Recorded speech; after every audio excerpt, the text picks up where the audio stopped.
My God, I hate drugs. The consultative committee tasked to review the Constitution proposes 3 Supreme Courts and a change in the impeachment process. So instead na lahat nakatambak sa Supreme Court, nahahati yung certain cases depending kung anong klase ng issue. Lawless violence as ground for declaring martial law. Nilagay lang natin yun to apply to the present situation. A regulated ban on political dynasties. We are not focusing on any particular person or entity. We are doing this for the greater interest of the people. And a 2-party system under federalism. CONCOM member and former Supreme Court Associate Justice Antonio Eduardo Nachura joins us live. And later, a beautiful disaster, a stunning time lapse of Hawaii's Kilauea volcano. That's for today's In Focus.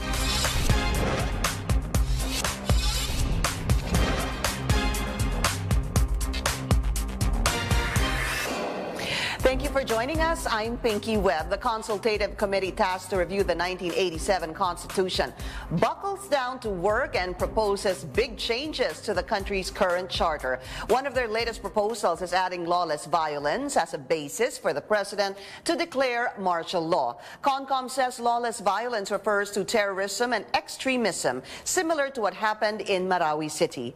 Also on the table, the proposal to change the impeachment process and having 3 Supreme Courts under a federal form of government. Let's go straight to the source of the story. Consultative committee member and former Supreme Court Associate Justice Antonio Eduardo Nachura. Justice, good to see you again. Yes, it's good to be back. And although this is not the original station I use. Yes. Times have changed. So much has happened since then. It's good to see you, and it's good to see you're well. You're part of the consultative commission. Sir, how many meetings have you had, and where are you in terms of a progress report? We took our oath of office before the president on February 13. February 13, immediately the following Monday, we started work. And we worked for 4 days a week, Monday to Thursday. Except that this week we will start working 5 days a week. So it's a lot of work, right? It's a daily work for most of you. It's a daily grind. Yeah. Then we normally start with, considering that many of us are retired, we normally start at 10 o'clock in the morning. But we end at 5. Yeah. So it's like going to school or going to work. Going to work, yes. Yeah, so it's back to the grind for most of you. Of course, a lot of you are retired because a number of you were members of the Supreme Court as well. 3 of us there were members of the Supreme Court. Considered as experts in the field and in proposing amendments to the 1987 Constitution. So let's talk about the fine print. What's been approved so far? Justice, I understand that the articles for the executive and the legislative branches have been approved. 2 days ago. Okay, so approved na yon. Approved na yon. So pag-usapan po natin, let's start with the executive. We still have a president. We still have a vice president. Okay. And they are elected at large. Although one change is that when you vote for the president, you vote automatically for the vice president. In fact, we are looking at the possibility that the ballot will contain only the name of the president, the name of the candidates for president, so that if you check the name of the president you want, then you automatically check the name of the vice president. That's, we do not seem to want a repeat of so many instances when we had presidents and vice presidents belonging to different political parties. Which has happened so many times. I don't even remember the last time, Justice, that the president and the vice president came from the same party. Oh, Gloria and Sige, balikan natin. your fellow from Bayan, Okay. Kabayan. Kabayan Yeah, Noli de Gloria Castro. and Kabayan, yes, Right, they that was were. the last time. That was the last time. And then, yeah, after that. What is the wisdom behind wanting to have the president and vice president win coming from the same ticket, Yeah. Justice?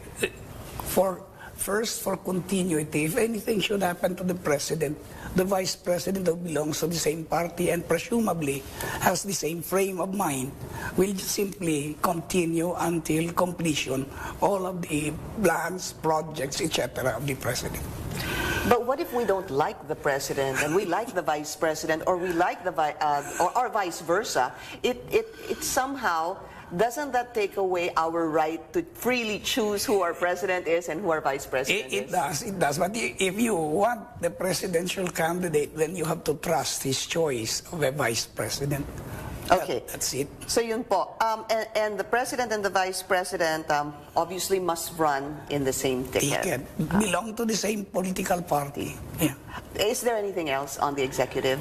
Well, something you mentioned earlier, the power of the president to suspend the privilege of the writ of habeas corpus and to place the Philippines or any part thereof under martial law. Originally, well, in the 1987 Constitution, the grounds for declaring martial law are rebellion, invasion, whenever public safety requires it. Yeah. Yeah. And so now you want to include lawless violence. Lawless violence. The reason for that is today there are several modes of disrupting government, not simply through rebellion or invasion. There can be cyber attacks, for example, that will rock the country. And that is not invasion, that is not rebellion. It may not qualify. So lawless violence that may arise from any of these, like as we said, it refers to acts of terrorism and acts of extremism, like what happened in Marawi. This can be grounds. But Justice, I don't understand. You said that there could be cyber attacks. So Yes. how does this link to lawless violence? It could be, cyber attacks could generate lawless violence. It could generate it could generate disorder, so that this may be considered as lawless violence. Apparently, we would like to include this among the grounds. Let me just tell you that in the 1935 Constitution, one of the grounds was insurrection. Natanggal po yun. Tinanggal na yun sa 1973 at sa 1987 Constitution. Dahil yung insurrection, siguro tayong mga nag-aral ng history, ng Philippine history, mga insurrectos, mga ganyan. Masyado na matagal yun. Yeah. So, apparently, the framers of our more recent Constitution no longer thought of insurrection as a possible mode. That's why tinanggal. That's why tinanggal. In much the same way that there may be disorder that can result, or chaos that can result from things other than rebellion and invasion. We call this lawless violence. Yeah. That's But would lawless violence directly assume domestic threats? Let's say, domestic. both. Yeah. Both domestic and foreign. So how do you? I guess in a way, the domestic issues or insurrection is a problem here in the Philippines. For example, we have the NPAs. So any attacks, is it just clear, sir, that if there is an attack, a widespread attack by the NPA, that is... No, I don't think that. I don't think. So what constitutes lawless violence then? Well, it really has to be of such wide magnitude and of such danger that if the existence of the very republic will be threatened. Under threat. Yes. What about, Justice, the process by which martial law is declared, Congress, hindi ba ho hanggang... Ganon din. Ganun pa rin. Ganon But pa rin. are you going to fix that small 60 days. provision there, sir? Congress in joint session, di ho ba? There were arguments kung ano ibig sabihin ng joint session? Yes, we will eventually fix that. Joint session, saka yung vote, Yeah. majority vote, the consensus, of course, is when we speak of a majority vote of Congress, we speak of a majority vote of the House of Representatives and a majority vote of the Senate. That's clear to you? That's clear, yes. Because to some people, it's not clear, sir. Yes. A majority vote is a majority vote, combined by both houses of Congress. So those have been approved in the articles for the executive. Executive and legislative, of course. Okay, so now we go to legislative because this is this is going to be a big change because we're so used to senators being elected nationally, congressmen, yes. legislative, and party lists. So, sir, let's look at how senators are going to be elected. So there is a Senate that will be composed of senators elected by federated regions. The federated regions are the independent, the autonomous states into which the Philippines will be divided because we are veering into federalism. Yes. So we have agreed that each region, federated region, shall be entitled to at least 2 senators elected at large in the region. That is common representation. Like in America, they have 2 senators per state, no matter how big or small the state may be. Here we are saying each federated region shall have a minimum of 2. A minimum of 2? Minimum of 2, provided that each region shall have the same number. I see. Because you see, we had not yet truly decided into how many regions. Kung 5 region lang, 2 senators, 10 lang. Masyadong maliit. But we're certain it's not just gonna be 5 regions. Hopefully. Because if we were to look at the federal form of the PDP Laban, sir, that's about, is it 16? 18. Or 18 regions? 17 plus 1 ang tawag nila. 17 plus 1. Ang plus 1, Metro Manila, because they want Metro Manila to be treated like Washington, D.C. Okay, the capital. Kuala Lumpur, and not a state, not a separate state, simply an administrative region. But more or less, how many regions are you guys looking at?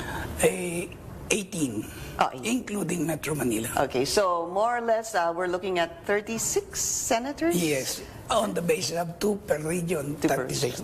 Tama na siguro yun. So, ang mangyayari ng Justice, if you're from this particular, let's say 16 regions, I'm from region 1. Okay. I can only vote the senators who are running, obviously, in my region, yes, and I can vote 2 of them. 2 of them, yes. So, let's go to the congressman now. The congressman will still be elected by the legislative district. No, the number of congressmen are classified into district representatives who are to be elected by district and representatives under a proportional representation system. Wow, okay.